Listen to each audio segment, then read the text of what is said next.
DVTs or PEs.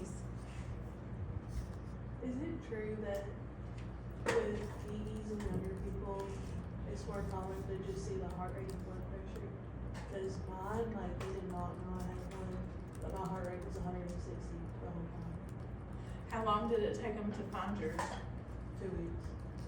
Wow, yeah, that's pretty bad. So I would guess in your situation, that it probably didn't completely occlude the lungs. It probably was very narrow. They wrote it off as multifocal pneumonia, so it took up my entire lungs, but they just really get some volume. Yeah, that's bad. That's bad. I'm surprised they didn't do some testing on you before though, really. They tried doing an ABG, but I was like having a seizure in the middle of it. So That's scary. Any other questions with DVT or PE?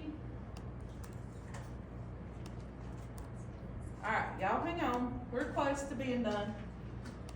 Okay, so heart failure. This is the biggie. Remember I told you heart failure was a big part of this exam. So left-sided, remember left-sided is lungs.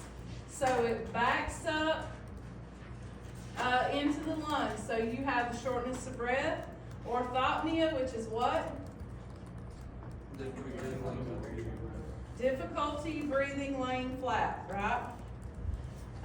Crackles in the lungs, a pink frothy sputum, and a wet cough. So it's going to sound all wet and yucky, all that secretions in there.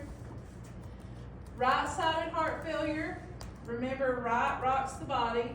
And so you're going to be seeing swelling in the extremities, weight gain, ascites here in the midsection, high blood pressure, and that jugular vein distension. So your nursing priorities or your nursing diagnosis priorities here, this is always, whether it's right-sided or left-sided with heart failure, you are always going to go back to your ABCs. Okay, this is always going to be airway, breathing, circulation. And here you see the top three: gas exchange, peripheral perfusion, cardiac output. All of that has to do with the ABCs. So that is your priority. We want to make sure that we can decrease the cardiac workload and improve oxygenation. So our treatment options here are going to be your ACE and your ARBs, your beta blockers, calcium channel blockers, and diuretics. Now, you should never see a patient, most of the time, who is on an ACE and an ARB at the same time. Because think about what these are, okay? You start with the ACE inhibitor, and then tell me what one of the side effects are? Dry cough, that dry hacking cough that's really going to bother you.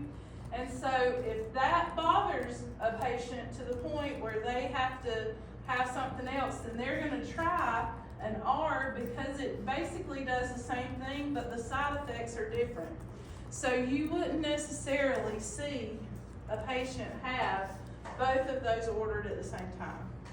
Okay? Now, calcium channel blockers, which one is the only one that we really should be using in heart failure? Amlodipine. Okay? Now, I'm not going to say that a doctor is not somewhere going to give diltiazem or verapamil for a patient in heart failure, because they may. I think that again will be on a case-by-case scenario, and there the benefit is going to outweigh the risk. Okay? But for the most part, amlodipine or Norvasc is the only calcium channel blocker we'll see. And then we see the diuretics, digoxin, and the dilators. And we're going to talk about the meds specifically in just a few minutes. Now, let's look right here. If your patient is diagnosed with right-sided heart failure, how do we know your patient is improving? Losing weight. Losing weight, right. Because remember, they have all this weight gain and edema. So if your patient is losing weight, then we're winning, right?